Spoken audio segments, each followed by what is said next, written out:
Maganda. Check. The purpose. Informative. Recruiter sa fitness lang. Check. The ownership. Mapagkakawala at bakit ako kahanan mo? Check. Retirement date. Baka naman ako paid and time FTOT. Together, let's talk safety. Di aking makapagkahanan, safety ay labanan. A friendly message from PCO, DepEd, DSWD, DILG, at Radyo Pilipinas. Pinakagaling mga usapin sa mundo ng palakasan. Ating napitingan dito sa Ang Pilipinas Ngayon.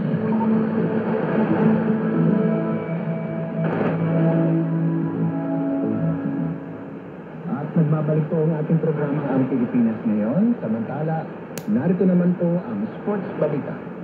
Muling ipinakita ng buong Pilipinas ang kanilang pagkadomina matapos talunin ang POM 95-71 sa pagtatapos ng unang window ng FIBA World Cup Asian Qualifiers nitong Lunes sa harap ng home crowd sa Ateneo Blue Eagle Gym.